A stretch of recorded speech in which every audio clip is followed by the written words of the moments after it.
Hi everybody, this is me Liz with 143 Handmade. Welcome. I am going to put the binding on my great-grandmother's grandmother's flower garden quilt. Now, I did have to cut it, and I decided to round the corners. What I've done so far is I went ahead and I did the trimming that was necessary, and I glue basted the back on. And then I just ran a super quick stay stitch around the whole outside edge and cut my rounds on the corners. And so now I'm just gonna open it up so I can see, let's see, which edge I want to, let's see, be the top now. You know, because I want to make sure that I don't put my binding join, you know, on what's going to be used as the top edge. So probably that one or this one will be the top edge. So let's call this the bottom. And what I'm going to do is get it all situated here. This is some binding that I created out of some fabric that my mother-in-law awesomely just gifted to me a while back, just out of the blue. And she was just doing some cleaning up and decided to bring me some, which was awesome. And it matched the color family really well. It doesn't exactly match anything in the quilt, but it's close enough. And the original binding was a mustard yellow, which this is a more of an orange, but you know, it was pretty close. Okay, so what I've done here to do my end is I fold it over into the 45 and I leave an edge off the edge that I can trim off later. And then I just finger press, finger fold, you know, just that first little bit. Use the heat of your hand. Don't use your nail because that'll stretch it out, but... And then now I'm just going to lay that right here. And I'm going to go ahead and, for the sake of the video, so I don't end up fighting this again in a minute, because it can sometimes, if you don't pin it, it can sometimes get a little unruly on you, this little tail. But what I'm going to do is I'm going to skip, I don't know, a good hand span. And actually I pinned that incorrectly. I don't want to pin this folded yet. Move my scissors out of the way. Because the first step, I'm going to lift my needle up, lift my presser foot up, pull my tag out of the way, is to just through one layer, get the one layer lined up where it needs to be, and go ahead and tack that down in this method.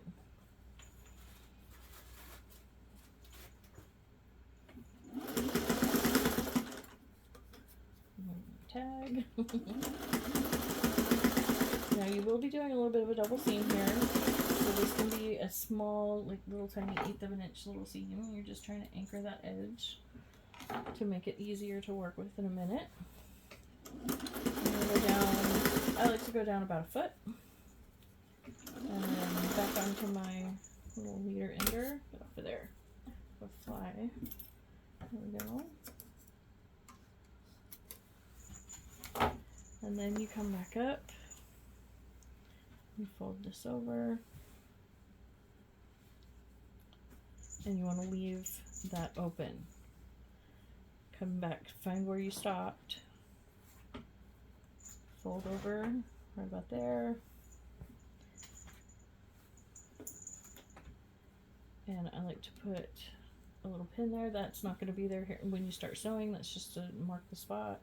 And then I like to go back up here and just pin this down, and then I like to bury my tips in the batting layer of the quilt.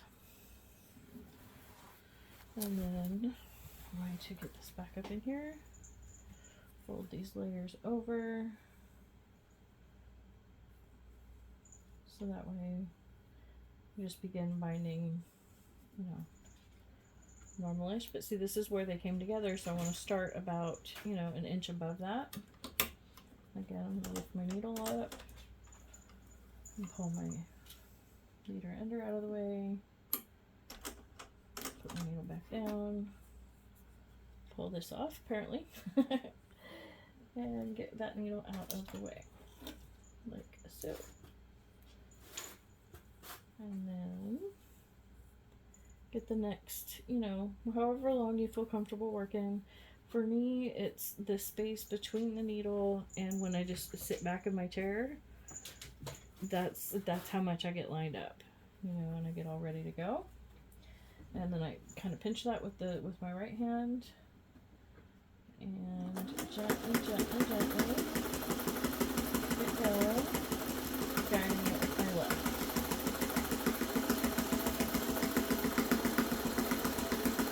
Okay, now some things went awry, so I'm going to go ahead and jump off onto my leader ender. And the batting's not 100% even, my edge is not 100% even, you know, and so this, it kind of went into the, a valley of the batting. And so what I need to do is I anchored my threads into my little waist piece here, so that way I can pull up both my bobbin and my upper thread and not lose them. They won't get sucked into my machine at all. Go ahead and pull them out, and I like to pull out 3 or 4 inches, and then just come back up here to where the seam is good, lower your needle, and I'm going to go ahead and leave my tag on there and kind of hang on to it so those threads don't do anything weird. Take a couple stitches, take my leader ender off. You probably can hear Kitty, she's playing with a piece of fabric that I threw on the ground, so that's awesome. She can have that, and I can deal with it later, because I'll sweep up at the end of the night, and when I'm done with my sewing session, and it'll get swept up, and it'll be no big deal. So there we go, and gently, and be a little bit firmer handed this time. Yep, there we go. Got our seam where we wanted it. And that's all. And I will just work my way around the quilt, and I will meet you back at when I'm finished. Okay, so I have gone all the way around, and I am back to my beginning section here where I had tucked in my pins. I'll go ahead and take those pins back out now. And, you know, you can attach a binding in a million different ways, right? This is just the way that I like to do it. And so I'm just trimming off that extra. And, you know, I went ahead and cut it a little bit shy. That's totally fine. Let's see, what I'm going to do is I'm going to lay this down. Getting that corner right where it needs to be. And go ahead and stick a pin there. But then we lift this flap, okay, up like so, and we lay this down. It's less than ideal that, you know, there's a join right here, but I'm just going to go with it, just to pretend like it's not there, and lay this down where it needs to be, like so, and then we're just going to sew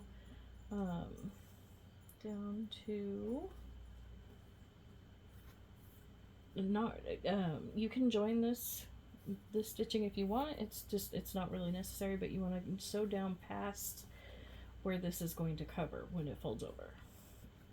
That's what you're trying to sew down past right now. And if if it helps you with all these layers and everything, go ahead and grab another pin or two. You know, I'm gonna go ahead and sew all the way to that pin, just to, make sure that we're all good.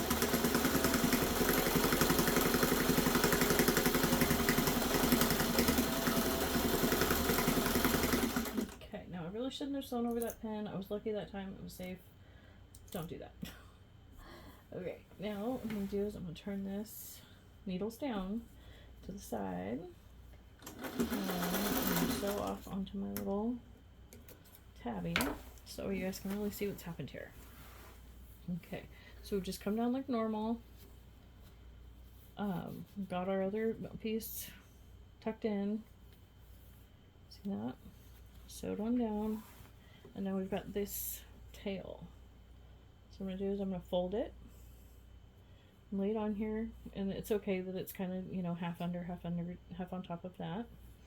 Figure out where I've already sewn to. Trim short of that. See, that piece is great for crimming. So that's why I don't worry about this method creating, because it does create a tiny bit of waste, but I like crumb quilting, so it's fine. Now I like to come in here and cut a good like 1/4 inch, starting at the 1/4 inch mark and then just angling it back, you know, like that. Maybe a little bit more gently. There we go. And then tuck that inside of the other part of the binding. And see how that all lays nicely. And yes, this is open, but you know, you could go back with hand sewing and close that up if you wish. I do not usually, and I have never had a problem. So, and then you just come back up here a bit, wherever you feel you need to, you know, past where you're, you know, you want to make sure that you're into your previous stitching, so that way it doesn't, you know, you don't have any gaps, you don't have any open spots. So I need that thread to be under. There we go. I knew that didn't look right. So this is kind of a thick spot in the binding, so I'm going to do just a couple little hand cranks to get it going. There we go. Pull up this extra blanket so the weight's not pulling. And zip on down. And then I like to go, you know, past where I've sewn, you know, by a couple of inches. And then I'll grab my leader ender, cut her off, and anchor my thread and needle into that. Okay, and so that is how that looks when it's all said and done, you know. And you've got several inches tucked in there, and that end is probably not completely caught in the seam, but that's okay, it's not going anywhere. And so now what I'm going to do is I'm going to go back and I'm going to trim, because I just did a rough cut on the backing, and so I will go back and I will trim that up you know, wherever I need to, and then I'll roll this to the back. And now if this was just a quilt that I had made, I would be machine stitching this down, but because this is a repair, I want to honor the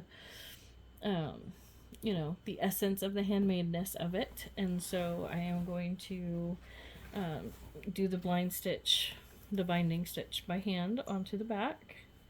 But that is how it will look.